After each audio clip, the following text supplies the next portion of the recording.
el micrófono, un telefonito y la cámara. Y ahí puede apagar el micrófono.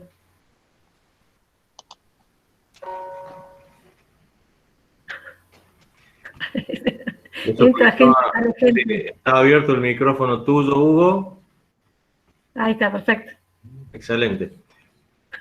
Yo creo que una cosa del COVID vamos a ser expertos en tecnología. Bueno, vamos a arrancar entonces. Encima hacemos silenciar al que más sabe de aceites esenciales, pero se va a silenciar un ratito, calculo, y después seguramente va a hacer sus aportes. Acá lo que armamos, acá con dos profes de la universidad, una de la Universidad Nacional de Córdoba y después que es Paula Brunetti. Gracias, Paula, por sumarte a esto. Y después, bueno, Laura Otonelo, que, bueno, ella va a hacer ella su presentación, también profesora de la universidad. Y bueno, y después yo voy a terminar con algunas cuestiones también de los aceites esenciales. Y bueno, por supuesto, Héctor, cuando después quieras sumarte para aportar, será bienvenido. Y seguimos así con las preguntas en el chat. Así después al final hacemos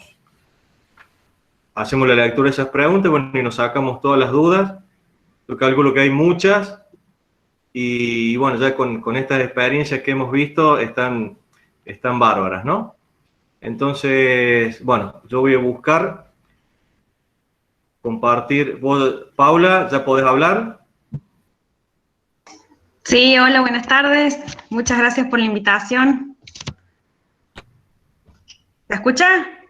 Sí, sí, perfecto. ¿Cómo están? Buenas tardes a todos. Bueno, preséntate, Paula, y yo voy buscando compartir la pantalla. Buenísimo. Bueno, pertenezco a la Facultad de Ciencias Agropecuarias de la Universidad Nacional de Córdoba y trabajo en un grupo que profundizamos la domesticación de especies aromáticas nativas y avanzamos en el cultivo de especies aromáticas ya cultivadas o exóticas. Bueno, en esta oportunidad fui invitada para empezar a hablar un poquito de qué son los aceites esenciales. Después una colega... ¿Cómo? ¿Te ve la pantalla? Sí, pero esa dice extracción, me parece que es la que viene después. Ah, me voy más arriba, perdón. Ahí está. Ahí está. Bueno, vos me decís siguiente y yo te voy pasando. Perfecto. Bueno, primero vamos a acotar que vamos a hablar de los aceites esenciales, específicamente de las que llamamos plantas aromáticas, porque distinto sería si hablamos de aceites esenciales, de, por ejemplo, los que provienen de cítricos, que se almacenan en otras estructuras, y el método de extracción es distinto. Por eso en esta oportunidad hablamos específicamente de aceites esenciales de plantas aromáticas, que son aquellas que tienen estructuras en donde se almacenan estos compuestos que se denominan tricomas glandulares, que ya los vamos a ver en una fotito. La siguiente. Una definición bien abarcativa de lo que son los aceites esenciales que provienen de plantas aromáticas es que son productos volátiles obtenidos justamente de estas especies por el método que llamamos hidrodestilación. Esto va a hablar una colega, pero sería la hidrodestilación la que comprende el uso de agua, ya sea que hacemos inmersión del material vegetal o que utilizamos el vapor y por el arrastre extraemos los compuestos. La bondad que tienen estos compuestos es que al ser menos densos que el agua, se separan con facilidad, haciendo que este método sea bastante económico cuando necesitamos separar justamente la fracción del aceite esencial que queremos guardar del agua. La siguiente. La siguiente es. Se les dice que son metabolitos secundarios, ¿por qué? Porque no pertenecen a los metabolitos primarios, que son aquellos que forman las estructuras esenciales de las plantas. Es decir, no, la anterior, todavía en la anterior. En la anterior, ese. Son aquellos que forman las estructuras esenciales de las plantas, como ser pared celular, la célula misma, estructuras que van a formar parte de la fotosíntesis, de la respiración de la planta, que hacen a la función esencial. Justamente los metabolitos secundarios no forman parte de este grupo, sino que son metabolitos que se piensan que evolutivamente fueron surgiendo en las especies vegetales como un mecanismo de defensa ante distintas situaciones, distinto a respuesta al ambiente, tanto como factores bióticos como respuesta a factores abióticos. Y son específicamente estos metabolitos, hay muchos grupos de metabolitos secundarios. Los aceites esenciales pertenecen a los terpenos, que son compuestos que devienen de una unidad básica que es el isopreno. Ahora sí, la siguiente.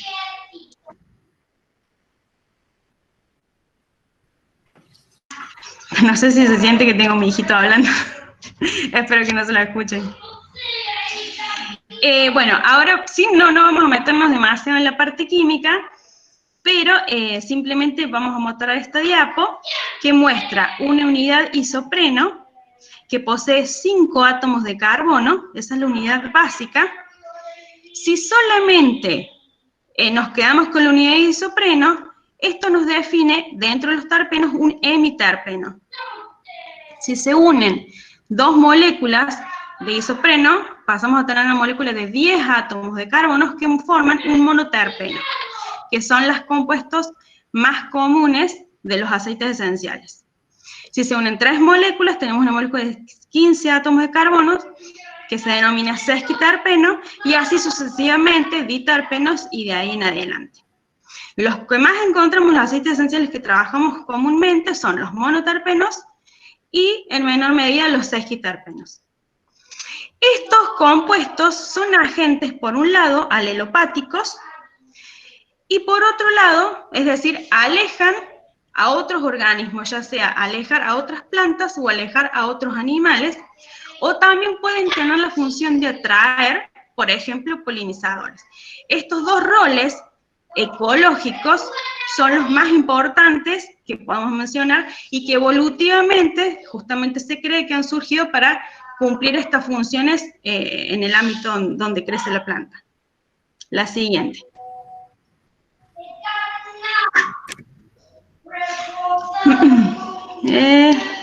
Ahí está. Primero definamos qué es la alelopatía. Es un fenómeno en que la planta busca a inhibir a otra planta o a otro animal. Busca alejarlo o busca ahuyentarlo o incluso disuadirlo o matarlo, usando estas sustancias.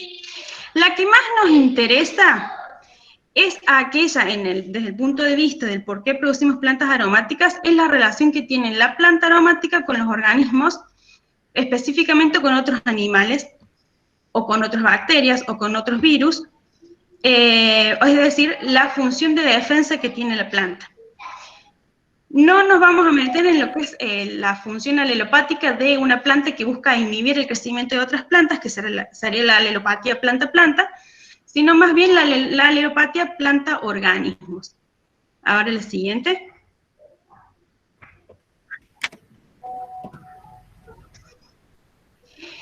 ¿Por qué? Porque evolutivamente los aceites esenciales surgieron como uno de los motivos para que la planta se pueda defender de otros patógenos, por ejemplo, de virus, de bacterias, de insectos, incluso de animales herbívoros.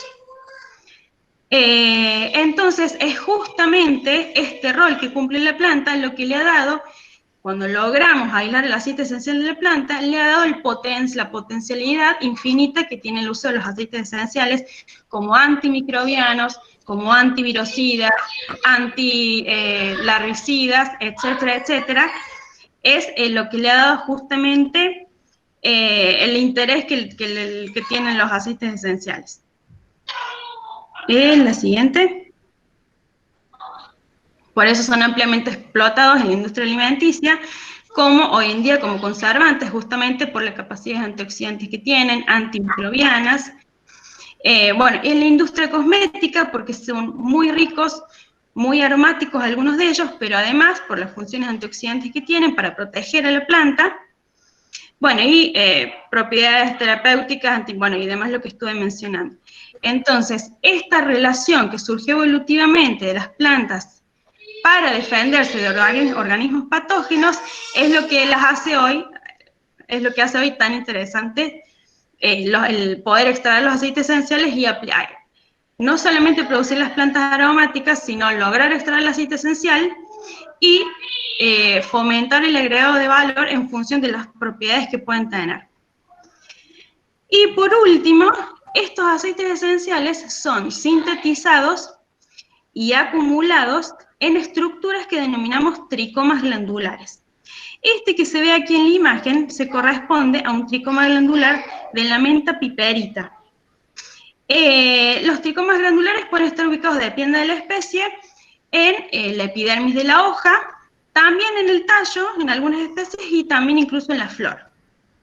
Este caso, en esto que está dibujado aquí, es la epidermis de una hoja, y lo que se ve es una célula basal que está incorporada en la epidermis, una célula pie, y en este caso 4 células secretoras, que son las que producen y secretan el aceite esencial que se acumula en estas cavidades, que están protegidas por la cutícula de la hoja. Por eso los aceites esenciales uno puede almacenar una planta un buen tiempo y conserva los aceites esenciales justamente porque quedan protegidos abajo de la cutícula un buen tiempo.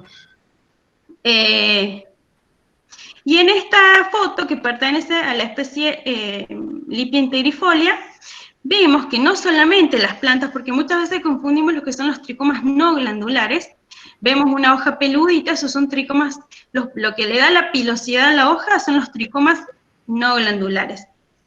Las estructuras glandulares, bueno, en este caso, como en muchas especies aromáticas, son estas gotitas muy pequeñas que se ven, que uno las puede ver con una buena lupa, y que almacenan el aceite esencial protegido por esta cutícula. Y creo que eso era todo.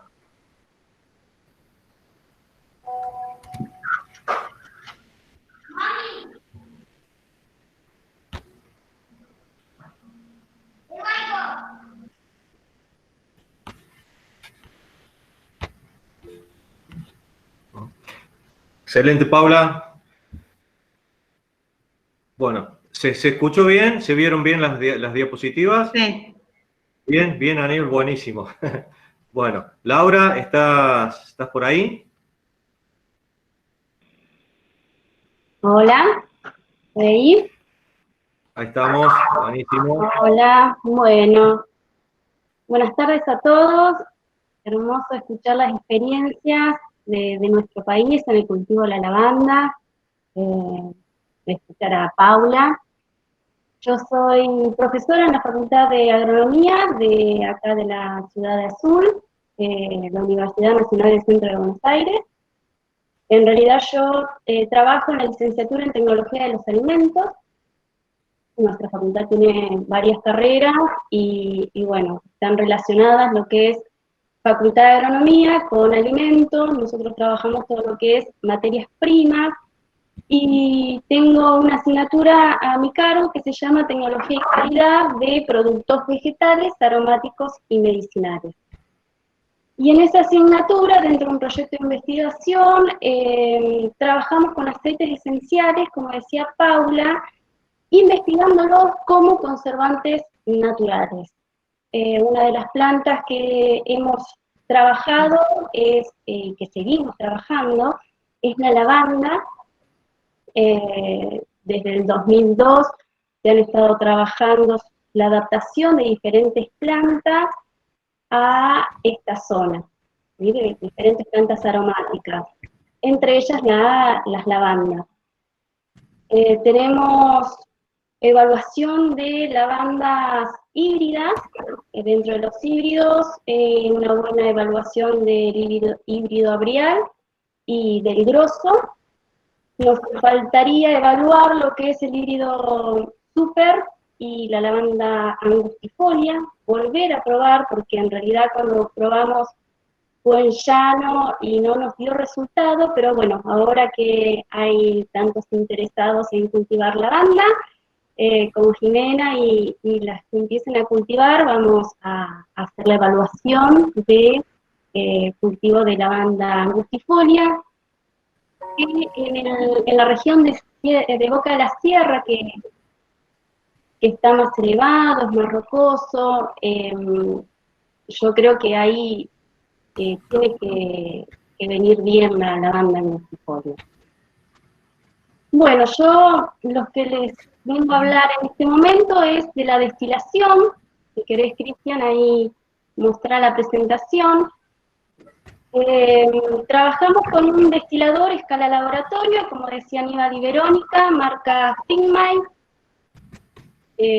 atendiendo que nosotros lo que hacemos es para investigación, entonces nos alcanza y nos sobra ese destilador. Les voy a explicar un poquito para los que no conocen la destilación y hablar después los diferentes niveles de destilación en cuanto a la producción que ustedes quieran llegar a hacer. Ahí recién me vi. A ver si está. Bueno, ahí se ve. Bien, perfecto. ¿Sí? Bueno, ahí pueden ver en la primera fotografía la cosecha de lavandín que estamos haciendo a fines de diciembre, primera semana de enero, en el cual cosechamos a mano. Son pocas plantas igual porque estoy hablando de parcelas de investigación.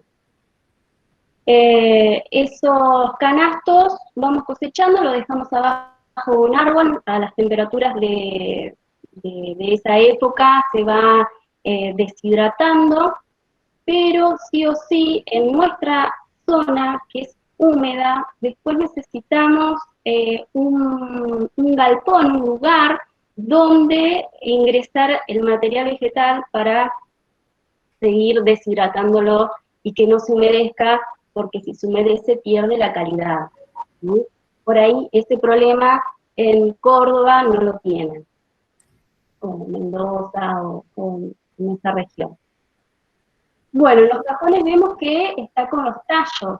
Nosotros para ingresar ese material vegetal en un destilador, este es un destilador por arrastre de vapor, ahí Paula les hablaba de la diferencia en la hidrodestilación. Está la hidrodestilación en el cual uno ingresa el material vegetal dentro del agua, y la destilación por arrastre de vapor, en donde no se junta el material vegetal con el agua. Esa es la mejor manera de hacer una destilación para obtener aceites esenciales puros, porque dentro del agua van a haber cambios en las moléculas de esos aceites esenciales. ¿Sí? Entonces, todos los que quieran, estén pensando en destilar, y creo que lo hacen, tenemos que estar pensando en esto, en una destilación por arrastre de vapor. Una vez que despalillamos a mano, no, seguí arriba, Cristian. Una vez que despalillamos, ahí ven un bol y una balanza. ¿Sí? Nosotros después de despalillar, pesamos, porque si ustedes quieren medir el rendimiento de aceite esencial, ¿sí? Tienen que pesar para hacer la relación. ¿Sí? Tantos gramos o tantos kilos del material vegetal me va a dar tanto aceite esencial en 100 gramos, ¿no? Saco el porcentaje de aceite esencial que me dio ese año esa cosecha. Y después lo ingreso en los canastos, ¿sí? Que se ven en la fotografía abajo. Esos canastitos van dentro del destilador. ¿Bien? No tengo como para mostrarles y ir apuntando para que dirigir su mirada, pero bueno, ahora nos vamos al destilador. Fíjense que es un destilador de vidrio. Van a haber diferentes destiladores de diferentes materiales, ¿sí? Van a haber de vidrio, de acero inoxidable y de cobre, ¿bien? el vidrio y el acero inoxidable son los que menos interferencia, o casi el vidrio no va a tener interferencia con el aceite esencial, o sea que no va a haber cambios químicos en el aceite, ¿bien? Obviamente, si nosotros estamos pensando en una escala pequeña, podemos tener uno de vidrio, pero si estamos pensando en tener una gran escala de destilación, aunque Figma tiene destiladores de vidrio de 2 metros, no sé para cuánto volumen es, pero por ahí tendríamos que pensar en uno de acero inoxidable. El de cobre se puede utilizar si el aceite esencial que nosotros vamos a producir no va a ir a alimentos, por ejemplo, ¿sí? Si nosotros pensamos en alimentos, tiene que ser vidrio o acero inoxidable, no tiene que haber interferencia.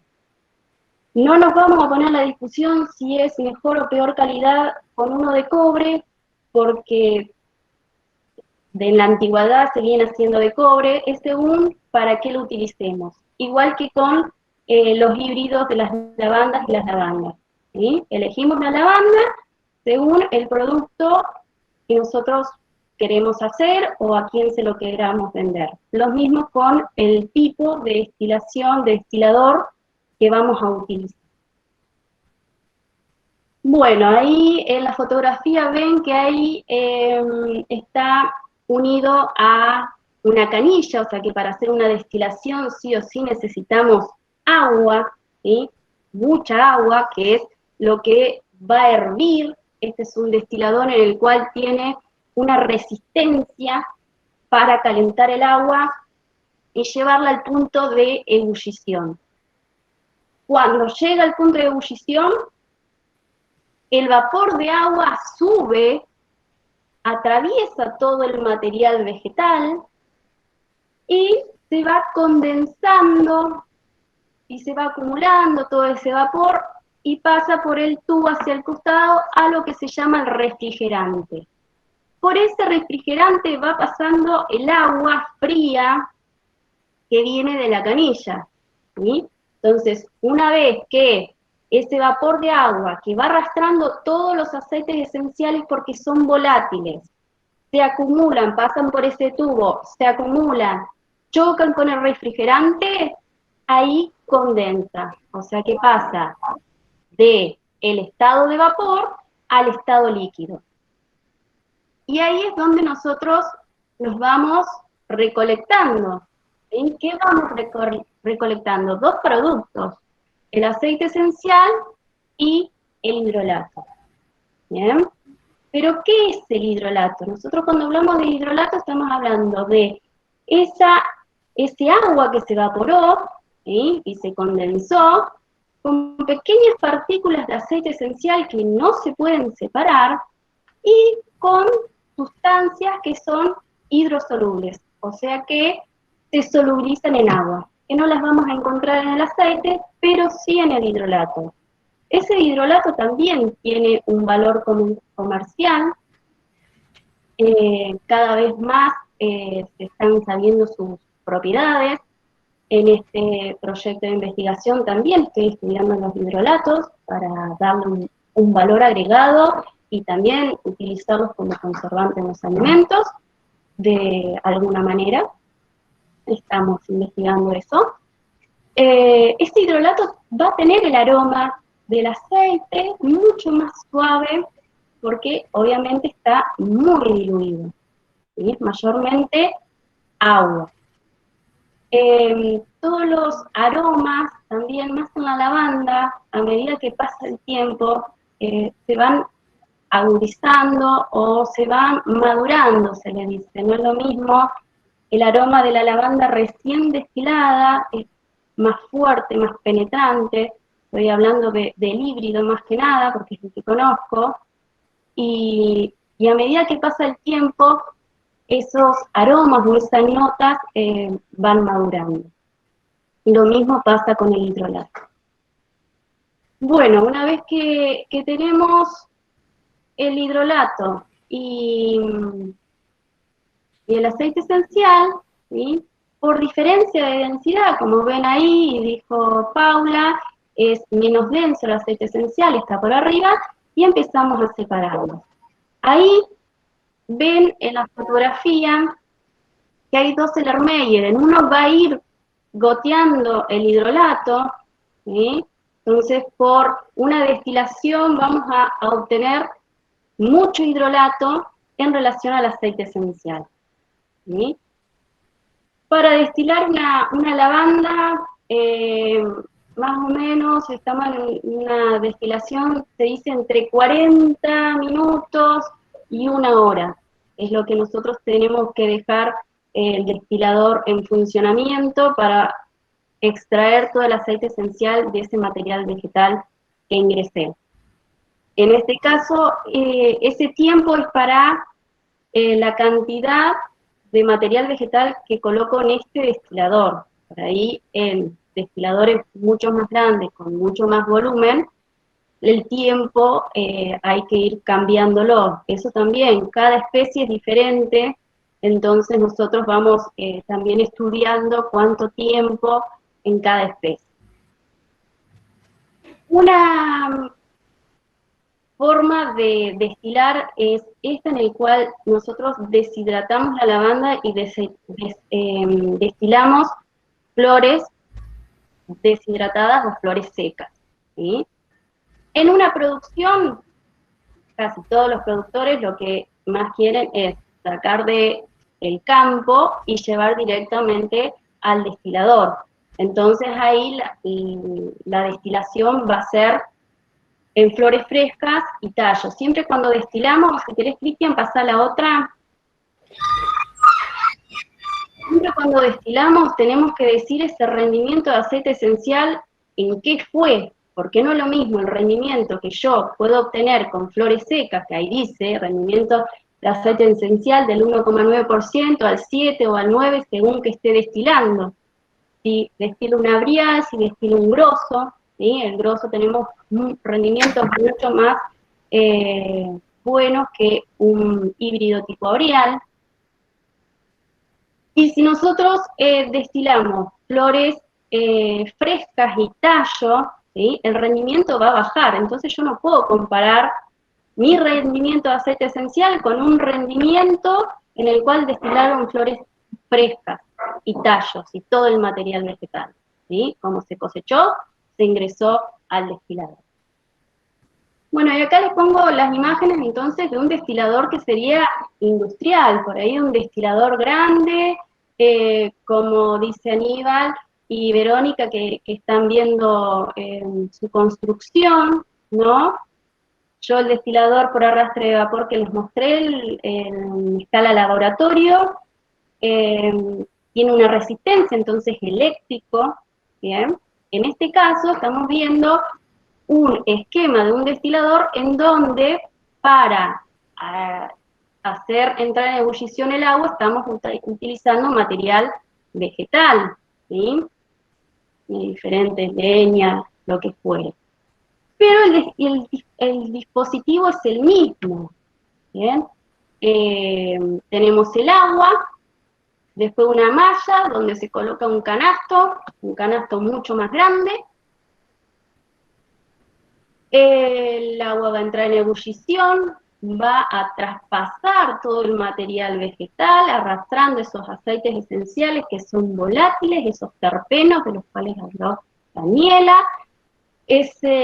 Todos esos vapores, agua y aceites esenciales van a ir hacia el condensador o refrigerante, donde hay una entrada de agua y una salida de agua, ¿sí? Y ahí, una vez que condensó, o sea, pasó del estado gaseoso a líquido, vamos a obtener el aceite esencial y el hidrolato, y lo vamos a poder separar.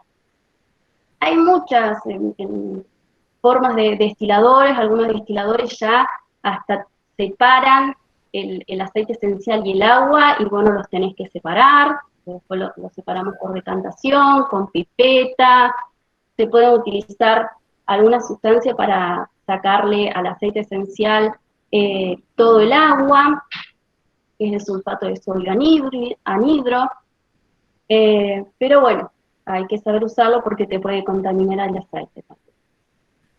Y del otro lado está la imagen de un destilador de acero inoxidable, una escala media, ¿sí?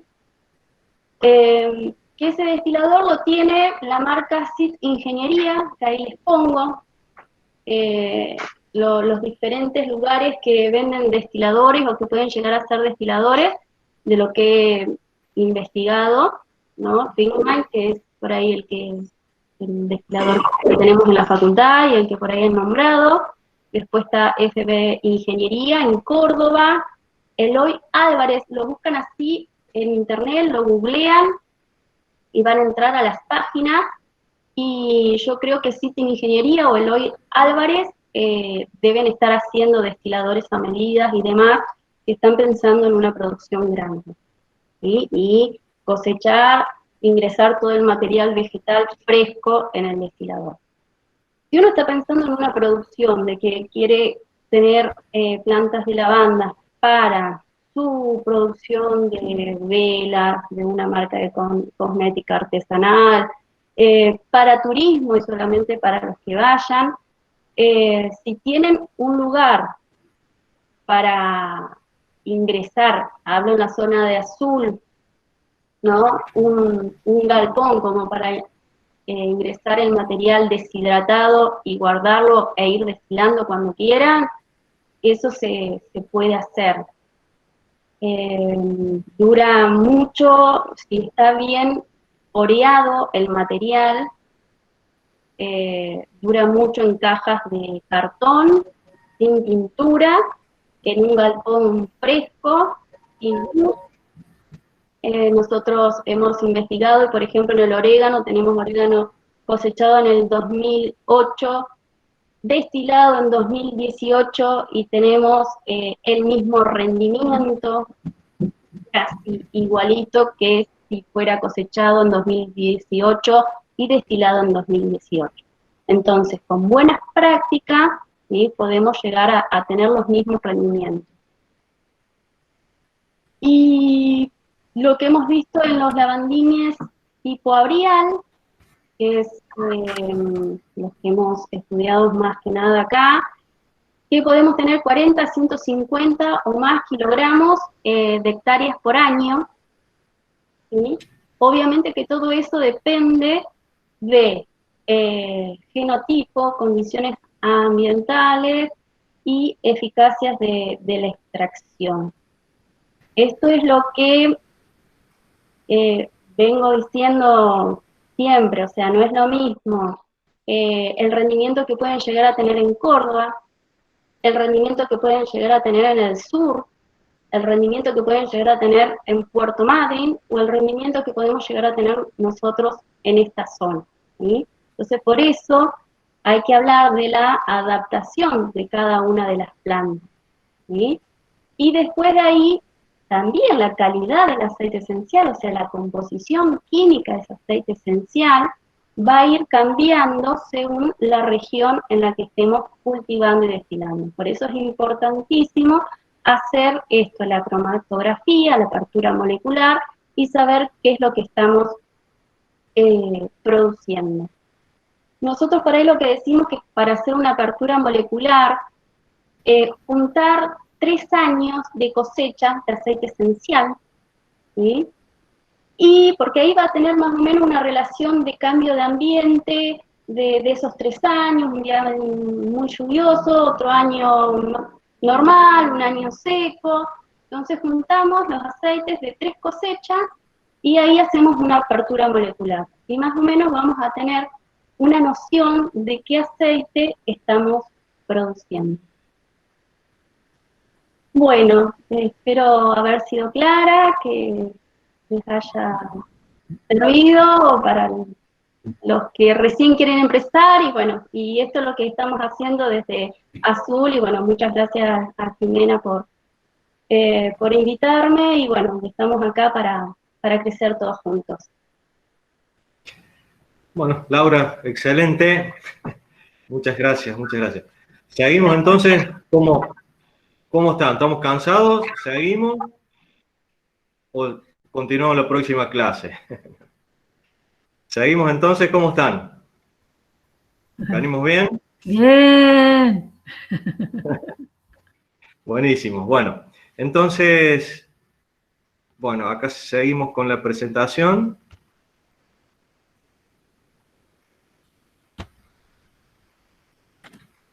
Bueno, Cristian Moya es mi nombre. Bueno, tenemos un establecimiento con mi mujer, se llama Aroma Herba, está en Calmayo, en el Valle de Calamuchita. Allí producimos lavanda y otras aromáticas también que destilamos y tenemos en Almafuerte, en Córdoba, un laboratorio de cosméticos donde le damos valor agregado a estos productos que hacemos a partir de destilaciones, de extracciones. Yo soy farmacéutico y soy licenciado en química, así que bueno, vamos a hablar un poquito de lo que es el aceite esencial de lavanda y después, bueno, seguramente que hay con Hugo Cortés que está conectado, después ampliamos un cachito y vamos después a las preguntas. Entonces, ¿qué es la lavanda? Lo que veníamos hablando, ¿no? El principal productor es Francia, eso ya lo conocen, también se produce en otros países, como Bulgaria, China, Rusia. La esencia de lavanda se obtiene por destilación, como explicaba Laura. Bueno, el nombre viene del latín lavare, y en la antigüedad se añadía al agua del baño. Entonces, en Graz, que se conoce como la cuna de la perfumería, donde vino la inspiración de Jimena para hacer el Club de la Lavanda.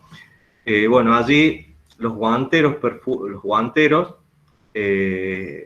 producían guantes, ¿no?, con cuero, y los empezaron a perfumar con lavanda. Entonces ahí era un lugar donde la curtiembre estaba muy desarrollada, y después se instaló el tema de la perfumería con ese producto, los guantes perfumados, que en esa época, bueno, era un suceso, ¿no?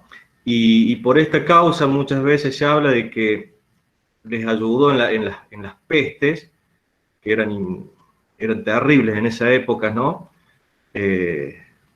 No creo que, o sea, ahora nosotros estamos en esta pandemia que bueno, nos tiene a mal traer, pero calculo que en esa época unas pestes borraban prácticamente con más de media población, ¿no? Entonces, allí la lavanda se empezó a ver que tenía propiedades, ¿no?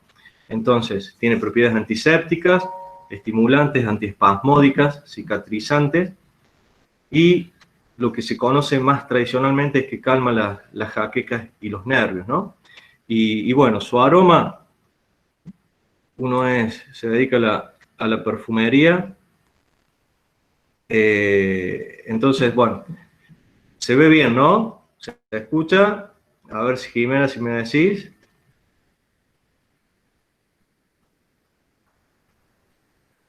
Perfecto, Cris. Excelente. Bueno, seguimos. Entonces, uno que se dedica a la perfumería, entonces el aroma es un aroma floral, es herbáceo, es balsámico, maderado, alcanforado y afrutado, ¿no? O sea, tiene unos toques cítricos también. La característica es el herbáceo, una nota tope que se conoce en la perfumería, que son de las primeras que salen. El que ha visto algo de perfumería conoce que, bueno, el perfume tiene 3 notas, una nota alta, una nota media y una nota de base. La lavanda, entonces, estaría en las notas de cabeza, digamos, son las que primero salen. Entonces, la planta, después la idea es hacer otras charlas, ¿no?, para introducirnos en lo que es el conocimiento de la planta, de su reproducción, y después meternos un poquito más en temas específicos, ¿no? Entonces, como también decía Laura, el hidrolato es un producto que se está utilizando mucho. Entonces, después estaría bueno en algunas de estas reuniones mensuales hacer un desarrollo un poquito más específico de ese producto.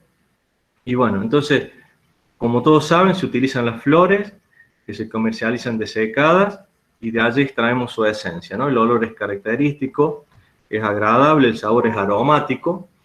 Eso también lo que tenemos que hacer mucho hincapié es en el uso de la lavanda en gastronomía. Yo creo que en Argentina es muy poco lo que se está utilizando y bueno, da unos productos excelentes, ¿no?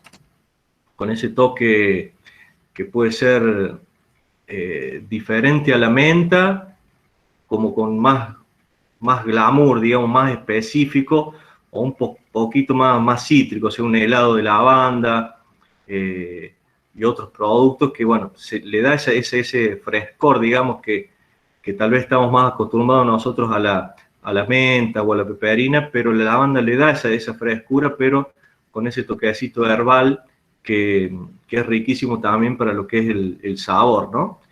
Entonces, bueno, y la flor seca y el aceite se utilizan en aromaterapia. Ahí en gastronomía, como decíamos, se pueden utilizar en muchísimas cosas, en los blends de té. Eso yo creo que también es un poco el desarrollo que tendremos que trabajar, porque uno va a una casa de té y pregunta, ¿tenés un té de lavanda? Y por ahí, bueno, es medio difícil encontrarlo, entonces hay que empezar a incentivar eso, ¿no? Y el aceite esencial, bueno, en perfumería fina, en cosmética, en lociones, y también se utiliza en medicina, porque tiene hay lugares en Alemania o en Chile incluso, hay aprobado por la autoridad sanitaria de esos países un medicamento para algún tipo de depresión. O sea que tiene una actividad terapéutica ya bien definida, y en ese sentido tampoco hay cualquier aceite esencial de lavanda el que se puede utilizar, sino justamente el aceite esencial de lavanda angustifolia, con sus características moleculares o químicas específicas, ¿no? Entonces, si hablamos del aceite esencial de lavanda, como, bueno, Paula ahí nos comentaba, los principales componentes son monosterpenos, ¿sí? Serían con 10 átomos de carbono. Y son los compuestos oxigenados, son los que le dan calidad al aceite esencial. En la lavanda tenemos principalmente 4 componentes que se siguen para determinar la formación del aroma, que es el acetato de linalino, el linalol, el alcanfor y el cineol.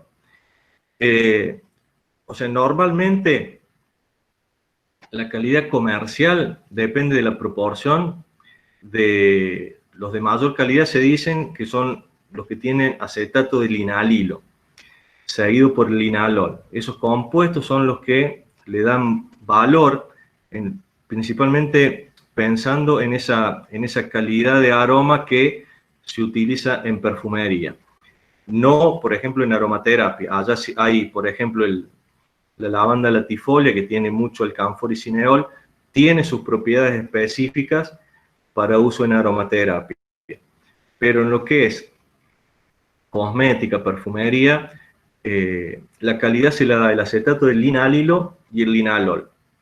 El alcanfor y el cineol le dan tenacidad y sustantividad al olor, pero si tienen una concentración mayor, ya el aroma se hace muy alcanforado. Y ya por ahí no se prefiere mucho en esta industria o en estos usos que les decía. Entonces, la calidad depende de la especie de la lavanda, del clima, de la altitud, de la forma de la cosecha de la flor y del proceso de destilación. Yo acá si les muestro, uno farmacéutico siempre se basa en farmacopeas. Si acá vemos, por ejemplo, esta es una monografía que está en Farmacopea Europea, está codificado el aceite de lavanda y está codificada la lavanda Aixiben, Angustifolia Miller o lavanda officinalis, ¿sí? Esa lavanda tiene que tener una determinada calidad o característica molecular. Entonces, si acá ven, dicen, por ejemplo, que el cineol debe tener un máximo de 2,5%. Si yo tengo más cineol que eso, ¿qué puede significar? Que no estoy con la lavanda angustifolia, puede ser un lavandín, por ejemplo, o si no, el proceso no ha sido bueno, o sea, si puedo tener yo angustifolia, pero si la metí al destilador con hojas, con con troncos que las hojas por ahí tienen más de estos componentes, entonces no estoy cumpliendo esta calidad que me pide una farmacopea. Por supuesto que si yo quiero hacer un perfume, un cosmético, me puedo manejar más que todo por una apreciación también olfativa, que hay muchos lavandines que tienen una característica olfativa excelente. Incluso hace un par de años la mejor lavanda del mundo para uso en perfumería fue un lavandín. Pero si yo quisiese hacer un medicamento, como les comentaba que hay en Alemania o en Chile, a partir de lavanda, para uso específico en una depresión, en terapias ansiolíticas, por ejemplo, debe cumplir estas características. Entonces, si yo tengo un aceite esencial, le hago el análisis y tengo más de 2,5% de cineol, no lo podría estar usando para hacer un medicamento. Esta angustifolia, la característica también que tiene alcanfor, el máximo es 1,2%, el linalol gira entre 20 y 45%, y el acetato de linalilo entre 25 y 47%. Y si vemos rápido la otra lavanda que también comentaba Aníbal, que sería el espliego, que es la lavanda latifolia, esa, vamos a ver las características químicas de esa, es la Spike. Ahí ya tengo cineol, miren, está entre 16 y 39%, y alcanfor entre el 8 y el 16%, o sea, y prácticamente no tiene acetato de linalilo. Entonces es un aroma alcanforado. Para perfumería no se utiliza mucho, pero en aromaterapia sí tiene sus usos específicos esta lavanda. Entonces, ¿se entiende más o menos? Bueno, calculo que sí. Entonces estamos en este tema de las calidades. Las propiedades de la lavanda, entonces calma los nervios, somnífero suave, contra el insomnio y el estrés, migrañas, ansiedad, y uso externo como antiinflamatorio, analgésico, relajante, y mejora la circulación. Hay muchos productos que se pueden hacer con lavanda. También recordemos, uno al ser farmacéutico siempre lo recalca, que si nos metemos en cosméticos, es un ambiente regulado, ¿no? Entonces también hay que cumplir lo que son las normas de los países, ¿no? Después, y uso la esencia de lavanda, se utiliza en aguas de colonia, al ser fresca, en la fabricación de jabones. Nosotros también, hacemos unos jabones con aceite esencial de lavanda, por ahí le ponemos las flores y quedan espectaculares y con un aroma riquísimo. Y es principalmente el aceite esencial. Pero para lo que es perfumería,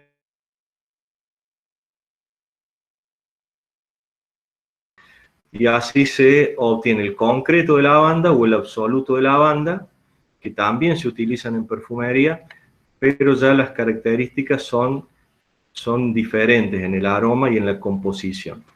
Por esta cuestión también de componentes que se disuelven en el agua y que el vapor, en una destilación por arrastre de vapor, se lleva, ¿sí? Bueno, vuelvo a la... Bueno, ¿seguimos despiertos? Bueno, buenísimo. Entonces, eso más o menos queremos hacer una introducción en lo que es el aceite esencial de lavanda. Después, por supuesto, y a medida que nos vayan haciendo sugerencias de los temas que estamos interesados en conocer, siempre con el eje de lavanda, vamos a ir tratando de profundizar algunos temas, ¿no? Aprovechando también, el apoyo de Paula, y calculo que toda la Universidad de Córdoba atrás, y de Laura, que al ser profes arrancan y las tenés que parar, ¿no? Cuando empiezan a hablar, así que hay temas y las deberíamos aprovechar muchísimo. Así Sí. que, no sé, Hugo, si está Hugo ahí Cortés, ¿querés aportar algo? Y pasamos a las preguntas.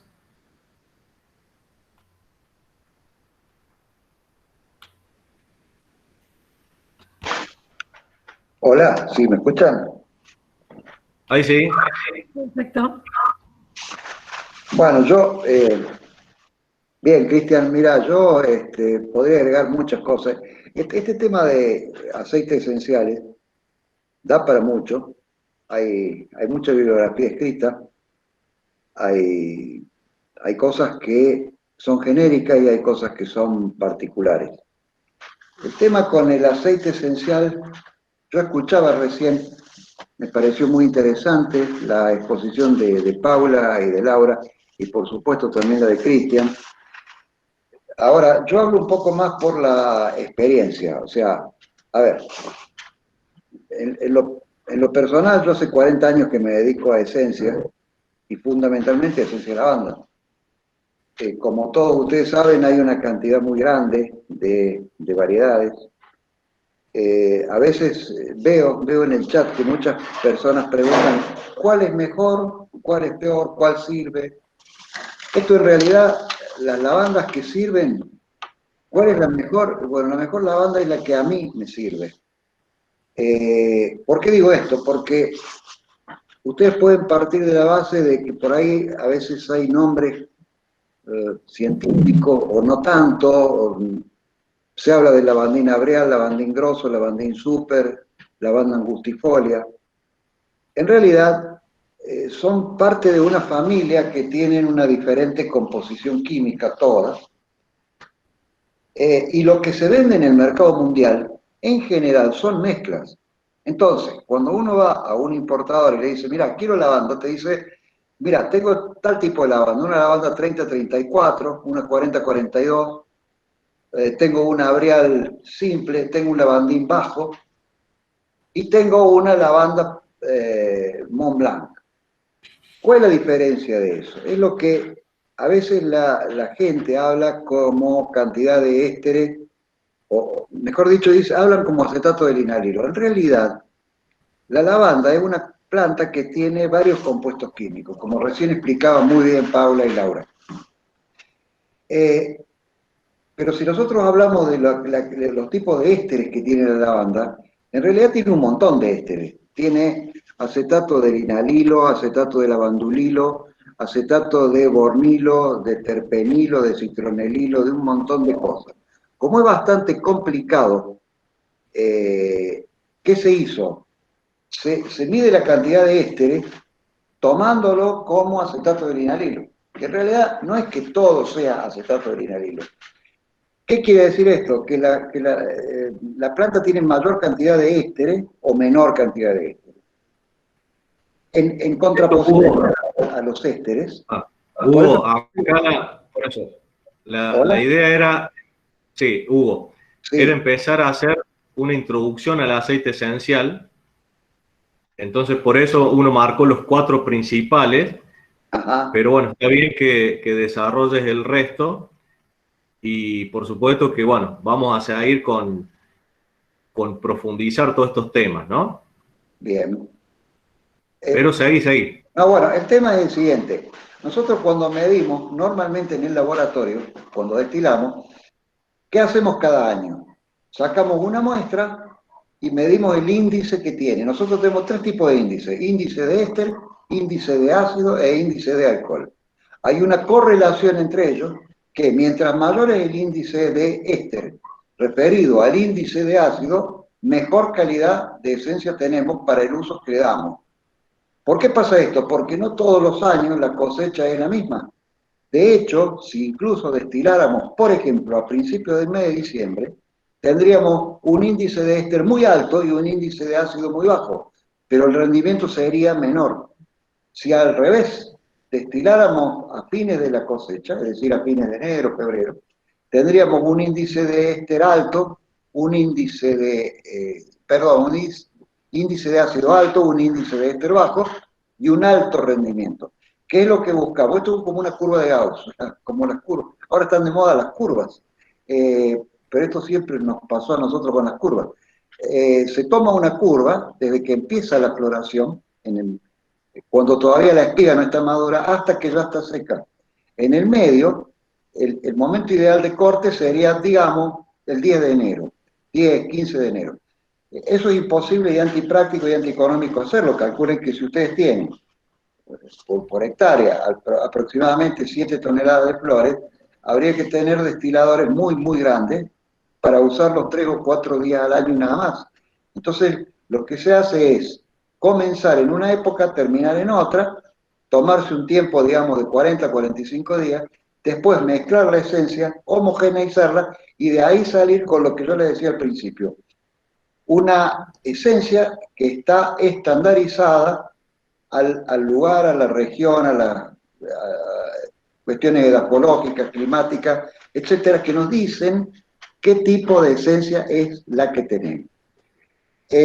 También escuchaba el tema de los otros componentes que tiene la esencia, o sea, por ejemplo, Borneo, alcanfor, cineol.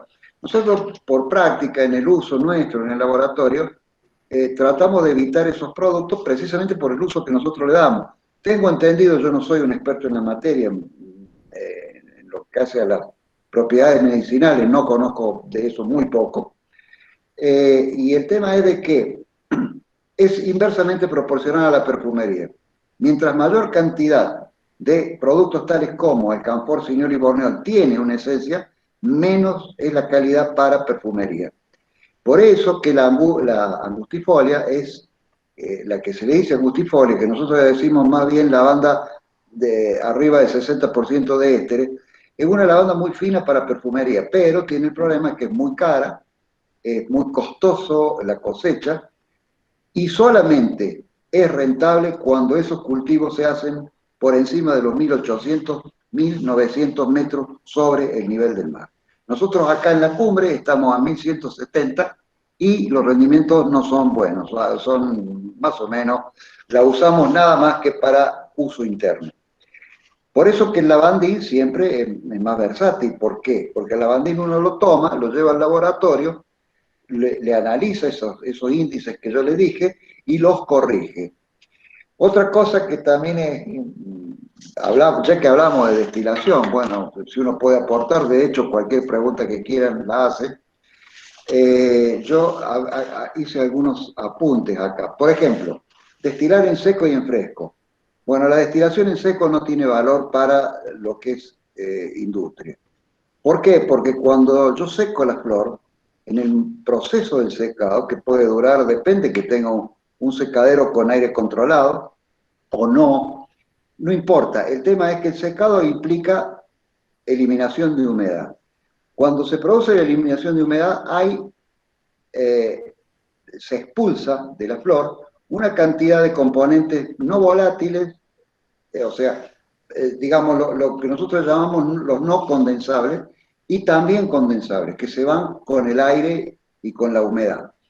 Cuando uno va a destilar en seco, obviamente que los rendimientos son mayores porque la relación de vegetal seco a vegetal fresco es 1 a 5, es decir, 1 kilo de flores frescas equivalen a 200 gramos de flores secas. Pero además está el problema de que cuando yo destilo en seco, además de los productos que he perdido, genero, si no trato bien al material antes de destilarlo, un problema que es muy técnico, que se llama hidrólisis, es la ruptura de los ésteres por el proceso de temperatura y humedad a la que se somete al vegetal en el proceso de destilación. Esto es muy delicado, no en otras plantas, pero sí particularmente en la lavanda, porque la lavanda está llena de ésteres. Hay otras plantas, como la menta, que no tiene tantos ésteres como tiene la lavanda, por ejemplo. O una naranja. Bueno, la naranja en realidad no se destila, sino que se saca por centrifugado de la cáscara. Pero, digamos, por dar ejemplo, la lavanda es muy susceptible a esa reacción química que hace que se rompa. Por eso es tan importante estandarizar y decir, bueno, a ver, si yo voy a hacer, además, si es en vegetal fresco, ¿qué voy a hacer? ¿Una destilación por arrastre con vapor o una hidrodestilación? Eso también cambia totalmente el aceite que sale. Nosotros, por práctica ya por varios años, tenemos equipos de 1500 litros de capacidad y usamos destilación por arrastre con vapor seco, o sea, vapor sobrecalentado y seco. Y además utilizamos purgadores de vapor para no tener agua durante el proceso de destilación. Es decir, evitamos el agua, no nos interesa tener el agua. Eso se puede hacer con vegetal seco, pero vuelvo a reiterar, la calidad de la esencia no tiene nada que ver. En segundo lugar, es muy importante cuando uno está destilando, no solamente las variables de trabajo, que son presión y temperatura, sino también el proceso de condensado. El proceso de condensado no es simplemente enfriar la esencia, sino que hay que flashear la esencia a una determinada velocidad, con un caudal de refrigeración adecuado y un salto de temperatura entre el vapor que sale y el líquido que se obtiene, que sea lo más rápido posible, o sea, bajarle la temperatura. ¿Por qué pasa esto? Bueno, porque la esencia de lavanda tiene lo que yo le decía recién, productos no condensables. Y que los que trabajamos con esto nos volvemos locos, nos rompemos la cabeza tratando de recuperarlo. Hay algunas formas, se adquiere mucho con la práctica, viendo cómo es eso, y fraccionando la esencia en el mismo momento que uno la va destilando. Por eso que también se suele agregar a los equipos de destilación por arrastre una pequeña torre de destilación e ir sacando fracciones. Cuando no se tiene eso, bueno, hay que sacar porciones de destilado en tiempos muy cortos. Cuando hablo de tiempos muy cortos, estoy hablando de 2 a 3 minutos, no más de eso. Entonces hay que sacar durante media hora 10 fracciones diferentes, por ejemplo, cada 3 minutos. Luego, uno en el laboratorio los une como le parece que los tiene que unir. Otra cosa que es muy importante es que cuando yo les hablaba de lo que es la ruptura, la hidrólisis de los ésteres, cuando uno destila lavanda, el olor que sale es muy diferente al olor que tiene la planta. Durante los primeros 10 minutos, diría, de un proceso de destilación, uno puede percibir olores muy finos, muy agradables, que son las cetonas. En toda la bibliografía que hay de lavanda, se habla de ésteres, acetato de linalilo, linalol, en fin, todo ese tipo de cosas, pero nadie habla de las cetonas. Son cantidades muy pequeñas, que generalmente son no condensables y lamentablemente se van. Bueno, nosotros hemos desarrollado un método en muchos años para poder captar un poquito de esos productos de cabeza, que si no habría que agregárselos en el laboratorio con el equivalente de los productos de síntesis. Son, yo diría, los olores más bonitos que tiene la esencia de lavanda, por lo menos es lo que a mí, como perfumista, es lo que más me gusta. Ahora, todo esto está interrelacionado, tiene que ver el material con el que uno, de los equipos. Por ejemplo, el vidrio es un material muy bueno para experimentar, pero no sirve a nivel industrial. Primero porque es frágil, lo cual limita la capacidad de vegetal que uno pueda poner adentro.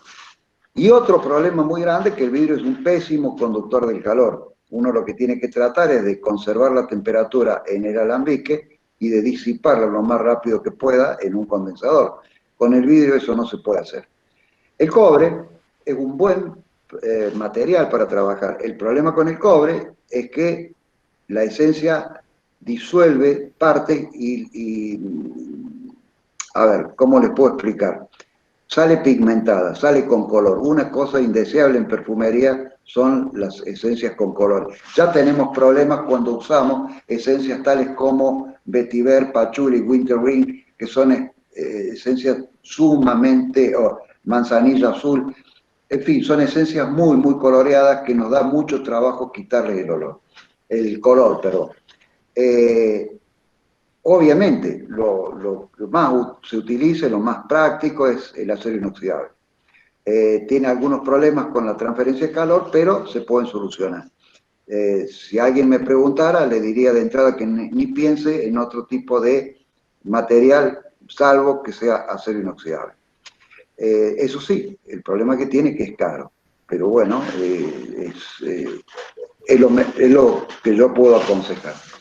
Otra cosa que estaba viendo es que el caso de, bueno, cuando destilamos la esencia, en el proceso de calor y de humedad hay una ruptura. Entonces le decía, el olor que sale al principio es muy bonito. A partir de los 10 minutos y hasta la hora 30 es un olor bastante feo. Y al final es francamente desagradable.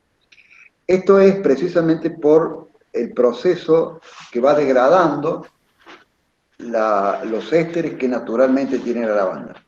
Nosotros lo recomponemos a eso por un proceso que se llama transesterificación, es decir, dejamos que en determinadas condiciones de temperatura, humedad y aislamiento de la luz, logremos que se vuelva esos ésteres que se rompieron en ácidos y alcoholes a unirse nuevamente y se forme un éster nuevo, que es lo que nos va a dar el producto que se va a utilizar dentro de un laboratorio para perfumería.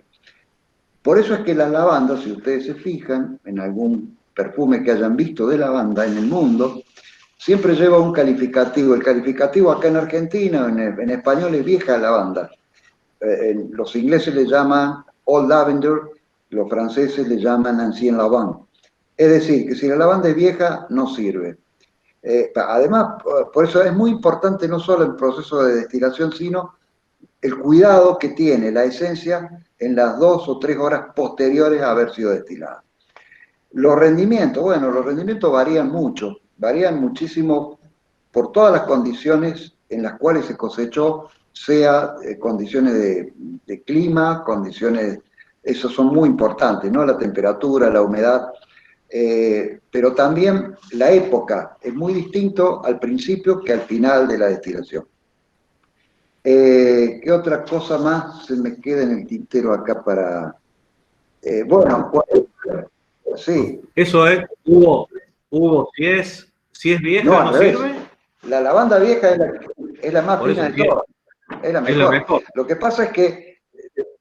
No sé si se había entendido Claro, así lo que por pasa eso. es que una cosa... Porque uno también escuchó que en Francia la dejan 2 años y recién la venden, por ejemplo. Bueno, nosotros llegamos a tener lavandas de 4 años. O sea, no tenemos problema porque ya tenemos la cadena hecha. En este momento nosotros estamos usando la lavanda de la cosecha 2016 y la que hemos sacado de este año la usaremos en 4 años más adelante, ¿no? Lo que pasa es que, a ver, con la lavanda hay ciertas cosas. Yo me voy a morir y no voy a saber bien exactamente lo que es la lavanda después de 40 años de trabajar con ella. Sin embargo, hay cosas que uno ve que hace esa esencia.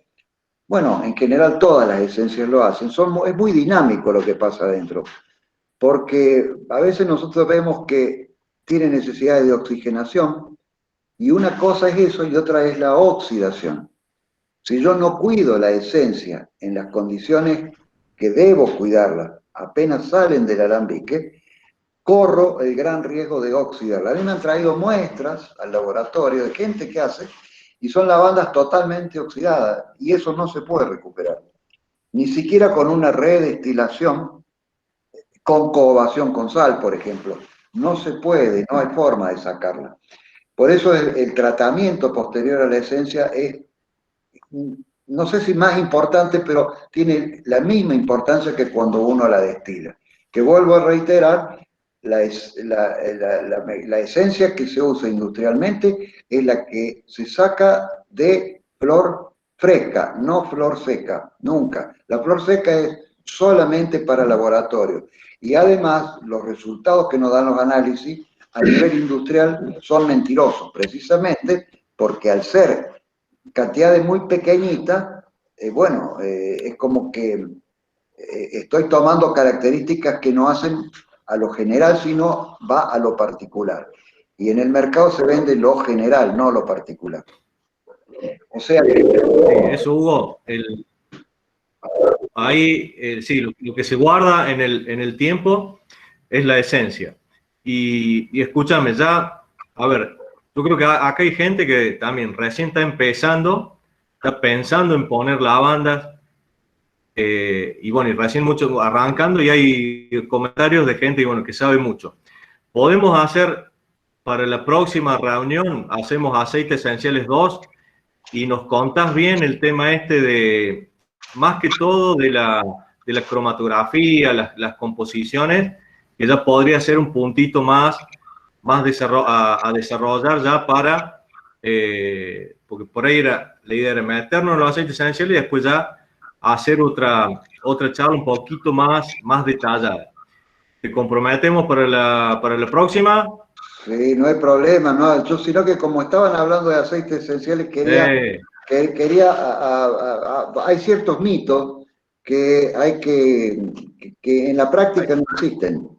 O sea, cuando uno compra un aceite esencial en un lugar, todas las empresas que venden aceites esenciales no te dicen el nombre aceite esencial de lavanda super, y esos nombres latinos medio complicados, angustifolia, no. Nosotros cuando compramos un aceite usamos términos muy técnicos. Yo quiero una lavanda 4042. ¿Qué es una lavanda 4042? Es una mezcla de diferentes variedades que tiene entre 40 y 42% de ésteres. No es medidos como acetato de liranilo, lo cual no quiere decir que sea exclusivamente acetato de liranilo. Es una mezcla de ésteres. Es decir, lo que nosotros compramos en realidad es acetato. ¿De qué? No me importa. Es acetato. Eso es algo que es importante porque mucha gente se guía por lo que se escribe en internet o en algunos manuales que son muy teóricos. Lo que pasa es que cuando uno sale al mercado con algo, el mercado te pide cosas que son prácticas, ¿no? La parte teórica es muy interesante, muy linda para leer, pero lo que se vende no es eso, sino que es lo que uno obtiene realmente. Lo mismo, a mí me ha preguntado personas, ¿puedo poner lavanda pura, la angustifolia? ¿Y dónde vive usted? Yo vivo en Tandil o en Azul, y no tiene sentido, porque va a tener un rendimiento del 0,2%. Entonces, decirle, no, poner un lavandín de buena calidad y tener ciertas técnicas de cultivo adecuadas, sacar el mayor rendimiento que pueda y listo. Y si alguien vive, no sé, en un lugar a 3.000 metros, y yo le diría, no, poné lavanda angustifolia y trata de venderla. Esto es lo que yo, por eso... Es un tema ahí que la gente de Azul tiene que empezar a devolver las angustifolias que compraron. No, mentira, es una broma, ahí la veo. Sí, pero bueno, y al comienzo yo al final te hice entrar medio al último, porque no sé, viste, ha habido un problema con esto de las conexiones, yo creo que es por la grabación. Entonces, mira, yo he visto algunas preguntas para Aníbal, Verónica y para los amigos acá de la Calandria. No sé si las anotaste, Jimmy, así con estas preguntas, porque si no después, si las enviamos por mail, ya se medio que la cosa es hacerlo ahora en caliente, sí. Leemos esas preguntas porque ya son las 8 y algo, y ya prepárate, Hugo, para el próximo, que nos desburras con todas estas cuestiones y te dejamos 3 o 4 horas. No, mentira. No tanto. Pero la idea es ir así combinando las experiencias. Lo importante, lo importante es que yo creo que hay muchas personas que tienen dudas y es ir a la parte práctica, no tanto a la parte teórica, ¿no? La parte práctica, excelente, cómo funciona una cosa, cómo funciona la otra, qué tipo de equipo se hace. Nosotros estamos diseñando equipos completos, ¿viste? Pero cuando uno habla de equipo, tiene que hablar de equipo de 1.500 litros para arriba. Para abajo no tiene mucho sentido, porque los rendimientos son bajos y los resultados que se obtienen nos mienten a nosotros mismos. Nosotros tenemos equipo de análisis, de laboratorio, equipo de plantas piloto, pero para lo que hacemos no nos sirven directamente, porque nos da cosas de altísima calidad, pero cuando uno hace toda la cosecha en el verano, que por ejemplo te cosechan y te tienen que meter 400 kilos de flor o 300 kilos de flor adentro de un alambique en una hora, y bueno, los resultados obviamente que son distintos cuando yo saco el palito de la florcita y separo las brácteas y separo el polvo, y obviamente que lo que voy a obtener es lo mejor, pero eso es bastante caro hacer. Después en la realidad es medio difícil. Yo creo también de que, bueno, hay muchos emprendimientos y mucha gente que está pensando en meterse en lavanda y por ahí, bueno, que la lavanda también sea el atractivo para otra cuestión turística. Entonces, bueno, por ahí, no sé si alguien va a querer poner tantas hectáreas, puede tener un destilador más chico para mostrar el proceso, hacer algún atractivo turístico. Entonces, por eso medianamente es ir viendo cada uno, como se decía, cuál es la variedad y cuál es directamente los equipos que tiene que usar. Y bueno, después ahí, como mostraba Laura, hay distintos proveedores que después le tendremos que pedir que paguen, porque le estamos haciendo publicidad gratis, Laura? Así que, pero bueno, sí, ahí sí tenés algunas preguntas ahí para Aníbal, ¿arrancamos? Sí, para Aníbal y Verónica, la primera fue, ¿qué superficie tienen sembrada? Que preguntó Luis. ¿A nosotros nos preguntan? A Aníbal Carlini. Perdón. Sí, a mí me está preguntando. Tenemos casi 30.000 plantas y tenemos por hectárea 5.000 o un poco menos, porque nosotros hemos decidido por experiencia propia, no por conocimiento, nada, por el terreno que tenemos, que es muy escarpado, por la movilidad de la maquinaria y eso, hemos decidido tener en líneas de casi 2 metros o un poco más para la huella del tractor. Tenemos un pequeño tractor que hacemos el desmalezado, que es un tractor chiquito tipo tomatero articulado con una desmalezadora, y como el terreno es escarpado y tiene pendientes y es variado de piedra, he preferido ampliar las líneas, entonces trabajamos sobre menor densidad por hectárea de plantas. Y también hemos visto que al separarlas también en líneas entre plantas, también le dimos más espacio y hemos visto que tenemos un mejor rendimiento. Y bueno, y eso es lo que nos va dando la práctica, viendo cómo el resultado que nos está dando. Tenemos una alta insolación, tenemos buenos vientos, no tenemos planos de sombra, sale el amanecer sobre las sierras chicas y al atardecer, a la última hora, tenemos el sol en diciembre y enero. En diciembre y enero con las lunas llenas, el sol está saliendo al este y en el oeste tenemos la luna llena. Es espectacular. Qué divino. Bueno, eso vale, tenés pregunta ahí para la calandria. Pregunto la otra, ¿cuánto? También ellos para la calandria preguntaron sobre la poda y la renovación de las plantas.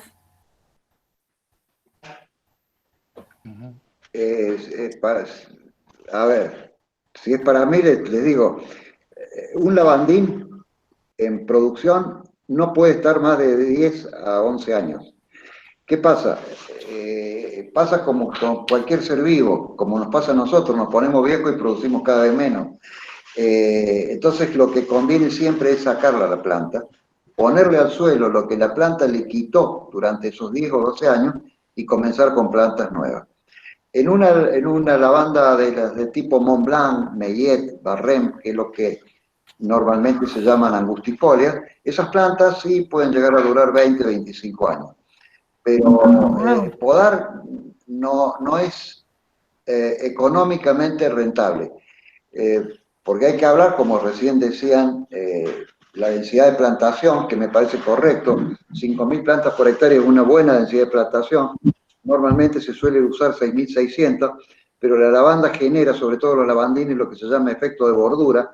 El efecto de bordura le quita a la planta aire, sobre todo aire, luz no, pero aire sí, y hace de que las del borde crezcan más que las que están adentro. Por eso esa separación que hablaban recién de 2 metros me parece excelente, y la separación entre plantas de 1 metro es ideal. Menos no es tan bueno, salvo que, bueno, que uno tenga un terreno muy pequeñito, ¿no? Ahora, las plantas no duran más de ese tiempo porque el rendimiento baja bastante a partir del año 12 a 13 de cultivo. Excelente. Patricia y Daniel, más o menos, las plantas de ustedes, ¿cuántos años tienen? Bueno, sí, la experiencia nuestra es que nuestras plantas, o sea, todavía no las hemos, no estamos en momento de renovarlas porque, bueno, tal cual, tienen aproximadamente entre 10 y 11 años. Las plantas están plantadas, nosotros tenemos aproximadamente, como dije, alrededor de 800 plantas en una superficie de 3.000 metros cuadrados, o sea, una parte de hectárea, si bien todo el terreno nuestro tiene 5, pero todo el rollo está en ese espacio, y las hileras están más cerca, están entre 1,5 metros aproximadamente, y 1,20 m entre plantas. La cosecha la hacemos manual. Y la verdad que nos encontramos con este problema que definían recién, que la gordura de las plantas hace que pierdan aire. En el caso de la estepa atlántica, donde nosotros vivimos, el sol, la luz no es un problema, igual que comentaba Aníbal y Verónica. En verano vemos el amanecer desde las 5:30 de la mañana y el sol se esconde a las 9:30 de la tarde, digamos. Así es que luz no le falta, pero sí nos encontramos con ese problema, aun cuando la cosecha es manual, pero te diría que casi para hacer la cosecha manual cuesta meterse entre las plantas. Ese es un tema. Está Así bien. que bueno, valga como experiencia para ¿Hacen ponerlas esqueje, Daniel, ustedes? Sí. Sí, exactamente. Trajimos ¿Y qué esquejes época más o menos? ¿Y si hacemos? Si hacemos. Después, ¿Y en qué época? Bueno, Para producción propia. claro, para producción propia y bueno, después de la cosecha. No hacemos poda, lo que sí hacemos es bueno, un emprolijamiento de la planta, porque cuando nosotros cosechamos cosechamos muy poca la varilla, tratamos de llevar más que nada la parte de la flor, la espiga. Entonces después las varillas quedan en la planta, entonces esa emprolijada nosotros ¿Y qué es una poda? que es una especie de poda, pero sí. bueno, es sacarle el follaje. Y sí, después de la cosecha, aproximadamente, bueno, nosotros terminamos de cosechar a mediados de febrero, principios de marzo, depende, y a partir de ahí comenzamos a preparar los esquejes para uso propio. Excelente. Sime, ¿otras preguntas? ¿Para Paula o Laura? Tenés el micrófono silenciado. Perdón. Para las chicas, ¿cuántos años hay que evaluar los cultivares para que sean datos representativos?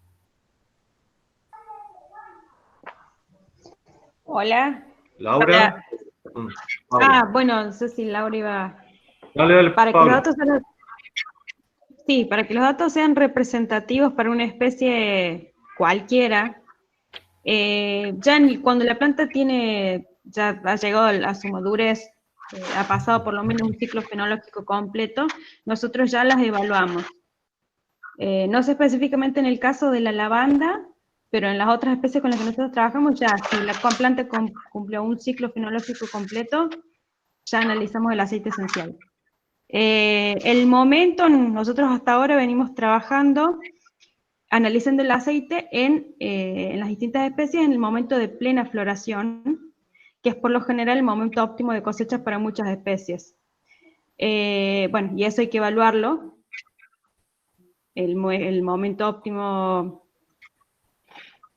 para la lavanda, si antes cuando se recogen según el tamaño de la espiga, bueno, evaluar el aceite esencial en ese momento, evaluarlo prefloración y evaluarlo postfloración para ver las variaciones, ¿no? Bien. Otra pregunta que dijeron recién, que creo que todavía no se habló, es la plantación, ¿cuándo? ¿Cuándo recomiendan? ¿Solo primavera o un poco antes también? Por ahí los que ya están con más experiencia. Les puedo responder a esta pregunta. Hay una regla que no se la van a olvidar nunca, cualquier mes sin R. O sea, mayo, junio, julio, agosto. Si lo hacen en mayo, van a tener que trabajar un poco más, porque la van a tener que regar a la planta. Tengan en cuenta que un gajo es lo mismo que un bebé, si uno no lo alimenta se muere. Nosotros, por práctica, lo hacemos muy rápidamente. Nosotros podemos plantar 1 hectárea en prácticamente 4 días de golpe en el mes de septiembre, con riego incluido. Eso lo hacemos para evitar mano de obra, trabajo y un montón de cosas más. Y nos arriesgamos a que haya una pérdida no mayor del 5 al 10% de plantas. Si tenemos ese tipo de pérdida, está bien. Si tenemos más, bueno, no es tan bueno, pero hemos ido adecuando métodos para que eso no pase. Entonces, yo siempre recomiendo trabajar en el mes de agosto y septiembre para hacer cultivos nuevos. Buenísimo. Bueno, ¿puedo hablar? Laura. Acá también las plantaciones experimentales que hemos hecho las hemos realizado en septiembre. ¿Por qué? Porque en Azul tenemos heladas muy fuertes. ¿Sí? Estamos en llano, tenemos heladas muy fuertes, entonces se hacen en septiembre con riego, ¿sí? Riego cuando es necesario, solamente cuando se implanta el primer año, el segundo, ya después, una vez que se adaptó la planta, no es necesario el riego. Y también siempre va a haber pérdida, siempre que van a empezar una producción tienen que comprar más plantas de lo que quieren poner, porque alguna pérdida van a tener. Al otro año, si tuvieron una pérdida, replantan en ese lugar. Obviamente yo siempre estoy hablando de parcelas experimentales pequeñas que las podemos estar manejando a mano, ¿sí? Si estamos hablando de una plantación mucho más grande, hay que ver cómo seguir el manejo. El otro problema que tenemos acá en Azul es la gran cantidad por la humedad de pastizal, de hierbas que van a nacer. Entonces, los primeros años también hay que controlarlas. Después, una vez que la planta ya se desarrolla, el tercer año, tiene el cuarto año, tiene un buen porte, ya uno se puede ir relajando un poquito más y, bueno, ver de qué manera sigue, con laboreos y demás. Acá lo más crítico serían los primeros años de implantación. Bueno, ya hemos hablado que por ahí, como estamos en llano, hay que hacer los camellones. Y bueno, otra de las cosas que quería hablar después de lo que dijo Hugo del destilado en fresco y en seco, o el oreado que le llamamos, tiene que ser un buen oreado, obviamente, no con altas temperaturas ni dejarlas al sol. Pero para otras industrias que no sea la perfumería, el deshidratado de flores secas también es posible, por ejemplo, en la industria alimentaria, lo que estamos estudiando nosotros, puede ser en flores secas, y toda esta industria nueva de cosméticas naturales, que ahora preparados naturales, que no es tan necesario, o sea, por ahí en esa industria sí es beneficioso el alcanfor. Por ejemplo, para cremas, para elaboración de cremas para masajes, ¿sí? El alcanfor es analgésico, entonces hay un nicho, por eso digo, y está bien lo que dice Hugo, de decir, ¿qué planta es la que nos sirve? ¿Qué lavanda es la que nos sirve? Primero tenemos que pensar qué es lo que vamos a producir, qué es lo que queremos, y de ahí abrimos el abanico, y ahí elegimos lo que queremos. Se pueden hacer las mezclas de los híbridos que tengamos, y va a dar un aroma específico, y va a dar propiedades específicas para lo que nosotros querramos hacer. Y siempre que empezamos con una plantación, no elegir una sola variedad, porque ante las inclemencias, ¿sí? Si elegimos una sola variedad y no resiste una sequía extrema, me mueren todas las plantas. Y puede ser que otra variedad sí la resista. Entonces, por eso, empezar de a poco con diferentes variedades e ir adaptándonos a ellas y creciendo con ellas. Excelente, Laura. Chicos, si les parece, ya son las 8:30 casi. Que Aníbal quiere decir algo más. Excelente, la verdad que ¿Me dejas decir algo? No, Aníbal, para la próxima. No, dale. Ser cortito, si son 2 segundos, sí, si no, no, dale. No, sí. Dale, con la intriga, Aníbal. No, cuando se habla, lo que decía es cierto, que dice Cortés respecto de los meses sin R, pero también hay algo que es cierto, en lo que yo sumo mi experiencia, que depende muchísimo del lugar, no es lo mismo Azul que donde estamos nosotros. Azul tiene una humedad, nosotros tenemos otra humedad, la cantidad de agua, acá no llueve en todo el invierno, entonces Claro. también hay que ver el tema de los riegos, del agua que tengamos por lluvia. Entonces acá tenemos una humedad del 30%. Entonces el lugar, el asoleamiento tiene muchísimo que ver para el crecimiento de cuando se hace la plantación, ¿no? Sí, Claro. es fundamental. Después vamos a ver, ahí está Lidia de San Luis, de Merlo, que también después vamos a ver cómo la época que ellos plantan. Bueno, gente del sur seguramente que cambia, ahí Vale también tiene experiencia en ese sentido, así que bueno, yo creo que está bueno. Por delante, hay que resistir la ansiedad. Así que Yo bueno, dale, quería pasar un chivo que les decía a los chicos recién, es que, ¿se acuerdan que la vez pasada habíamos quedado que iba a ofrecerle la revista Jardín y hacer como muchas notas sobre la banda y ofrecerle como el listado y que nada, que tengamos como yo soy muy ambiciosa, un hueco en la revista todos los meses, si fuera posible. Así que, bueno, me dijeron que sí, que encantados, así que digamos, podemos mandarles fotos y videos, los invito a que manden al mail, y si los que tienen fotos de de más de 300 dpi, o sea, con buena máquina o un buen teléfono, esa sí nos sirve para hacer nota, así que el que haya sacado buenas fotos participa en nota de papel, así que, bueno, invitados a todos, nosotros vamos a mandar como una gacetilla de esto que estamos armando ahora, y bueno, la idea es acompañar eso con buenas fotos, videos de cosechas pasadas, lo que tengan. Así que esperamos tu material. Excelente, entonces, dale, che. Bueno, gracias a Aníbal, Verónica, muchísimas gracias por contar lo suyo. Patricia, Daniel, excelente. Bueno, Paula y Laura, espectacular. Y bueno, qué decir de Hugo Cortés, que es un placer tenerlo acá con nosotros. Es demasiado, creo, para le hacen reverencia acá a Hugo. Gracias, Hugo, y vamos a estar para la próxima seguro. Así que bueno, las otras preguntas las responderemos cuando arranquemos después de la próxima. Y tiren también, Jim, temas de interés, creo que hay muchos. Estaría bueno, ya que entramos en esta época, hablar con alguien que nos enseñe bien a hacer los esquejes, que estaría bueno. Y bueno, sugerencias para todos. Lidia, también muchas gracias, que ya le va a tocar hablar a ella, de allá de Merlo, todo el saber de Merlo. Así que bueno, Jimé, cerramos. Espectacular, mil gracias. Bueno, cuenten con nosotros. Ahora, el que esté en Instagram también cuente y así entusiasma a otros de lo que le pareció la charla. Espero sus comentarios. Y bueno, un placer, interesantísimo. Vamos como 2 horas y media de charla.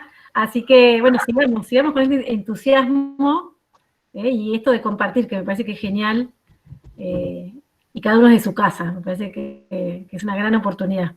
Así que bueno, un abrazo a todos y ya contaremos cuándo hacemos el próximo. Bueno, el próximo mes, ¿no? Habíamos dicho primer jueves de mes. ¿Les parece? Así que bueno, ya iremos invitando. Hasta junio. Excelente, gracias Pablo. Excelente, muchas gracias. Que se prepare Olga García para el próximo. Buenísimo. Hasta luego. Gracias. Gracias, hasta luego. Tchau.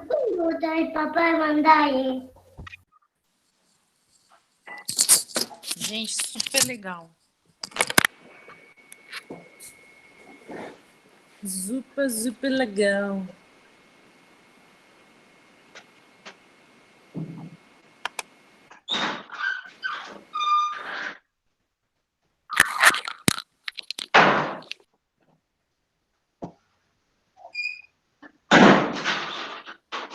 ¿Cómo se hace? Espera que no entiendo esto. No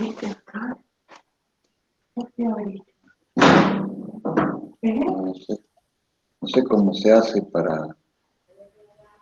Ah.